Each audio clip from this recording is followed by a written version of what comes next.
মৰমৰ ছাত্ৰ ছাত্ৰীসকল, তোমালোক সকলোলৈকে মৰম যাচি আজিৰ পাঠ আৰম্ভ কৰিব বিচাৰিছোঁ।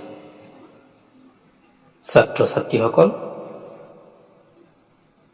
তোমালোকৰ বিজ্ঞান বিষয়ৰ মোৰ আগৰটো পাঠত মই অনুজীৱ, মিত্ৰ আৰু শত্ৰু নামৰ দ্বিতীয় অধ্যায় পাঠৰ প্ৰথম খণ্ডটিত আমাৰ পৃথিৱীখনত থকা সাধাৰণতে চকুৰে মনিব নোৱাৰা কিছুমান জীৱৰ বিষয়ে আলোচনা কৰিছিলোঁ, যাক অনুজীৱ বুলি অভিহিত কৰা হয়।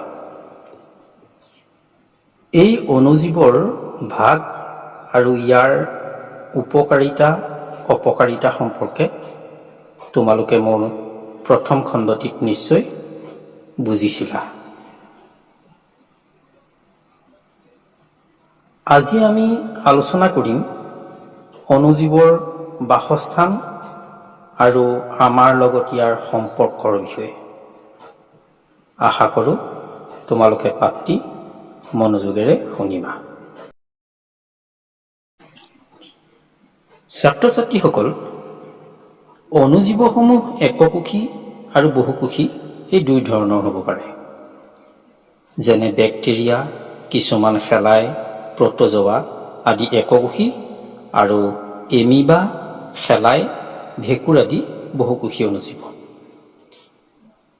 ইহঁত বৰফ চেঁচা পৰিৱেশৰ পৰা গৰম পানী পৰিৱেশলৈ বা মৰুভূমিৰ পৰা আৰ্দ্ৰভূমিলৈকে ইহঁতি জীয়াই থাকিব পাৰে। মানুহ বা অন্য প্ৰাণীৰ দেহতো ইয়াক পোৱা যায়।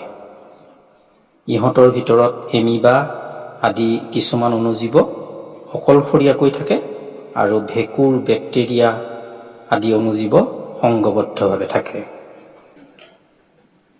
আমাৰ জীৱনত অনুজীৱৰ ভূমিকা উল্লেখযোগ্য।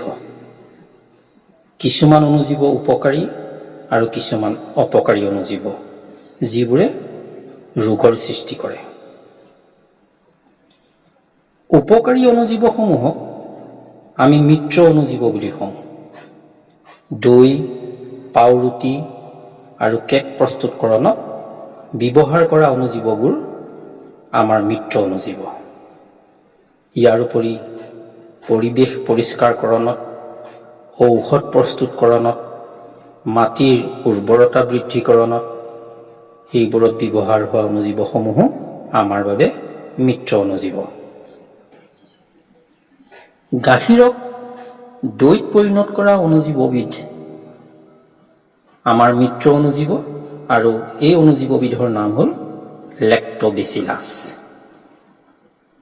চীজ, আচাৰ আদি খাদ্য প্ৰস্তুতকৰণতো বেক্টেৰিয়া ব্যৱহাৰ কৰা হয়।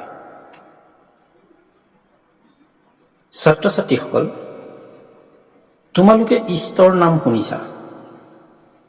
এই ইষ্টৰ প্ৰজনন বৰ ক্ষিপ্ৰ গতিত হয় আৰু ইয়াৰ সহায়তে কেক, পেষ্ট্ৰি, পাওৰুটি আদি প্ৰস্তুত কৰা হয়।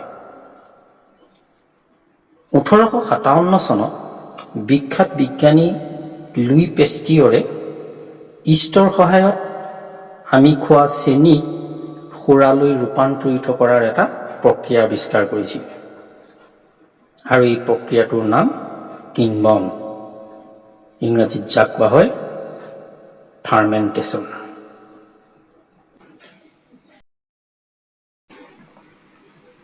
ছাত্ৰ ছাত্ৰীসকল, অনুজীৱসমূহ ঔষধ প্ৰস্তুতকৰণতো ব্যৱহাৰ কৰা হয়।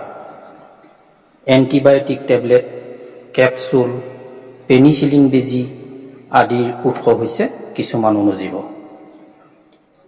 ভেঁকুৰ আৰু বেক্টেৰিয়াৰ দ্বাৰা প্ৰস্তুত কৰা কিছুমান এণ্টিবায়টিক হ'ল ষ্ট্ৰেপ্টমাইচিন, টেট্ৰাচাইক্লিন, এৰিথ্ৰমাইচিন আদি। বিখ্যাত বিজ্ঞানী আলেকজেণ্ডাৰ ফ্লেমিঙে 1929 চনত ভেঁকুৰৰ পৰা পেনিচিলিন বেজী প্ৰস্তুত কৰি উলিয়াইছিলে।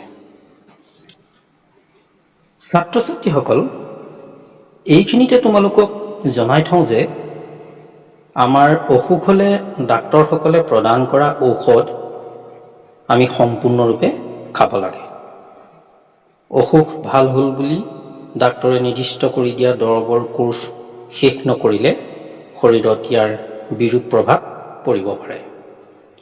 অপ্ৰয়োজনীয়ভাৱে এণ্টিবায়'টিক খালে আমাৰ শৰীৰৰ বহুতো উপকাৰী অণুজীৱৰ মৃত্যু ঘটিব পাৰে।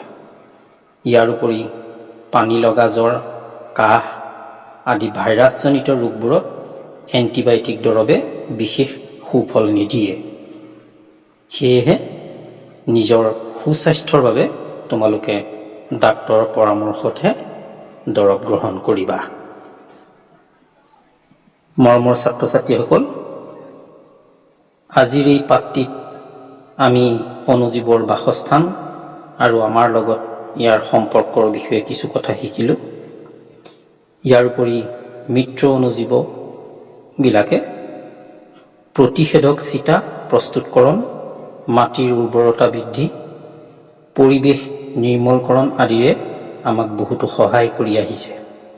এই বিষয়ে আমি পৰৱৰ্তী পাঠত আলোচনা কৰিম। আশা কৰোঁ পাঠটিৰ পৰা তোমালোক উপকৃত হৈছা। ছাত্ৰ ছাত্ৰীসকল, তোমালোকে পাঠটিৰ অনুশীলনীৰ প্ৰশ্নোত্তৰখিনি বহীত লিপিবদ্ধ কৰিবা। লগতে মই যুগুত কৰা এই চমুক প্ৰশ্নকেইটাৰো উত্তৰ তোমালোকে বহীত লিখি ৰাখিবা। প্ৰথম প্ৰশ্নটি হৈছে, কিণ্বন প্ৰক্ৰিয়া কোনে কেতিয়া আৱিষ্কাৰ কৰিছিল? দ্বিতীয় প্ৰশ্নটি হৈছে, গাখীৰক দৈলৈ ৰূপান্তৰিত কৰা অণুজীৱবিধৰ নাম কি? আৰু ৩ নম্বৰ প্ৰশ্নটি হৈছে, ভেঁকুৰ আৰু বেক্টেৰিয়াৰ পৰা প্ৰস্তুত কৰা কেইবিধমান এণ্টিবায়'টিকৰ নাম লিখা। ছাত্ৰ ছাত্ৰীসকল, শেষত তোমালোক সকলোৰে কুশল মংগল কামনা কৰি আজিৰ পাঠ ইমানতে সামৰণি মাৰিছোঁ। ধন্যবাদ।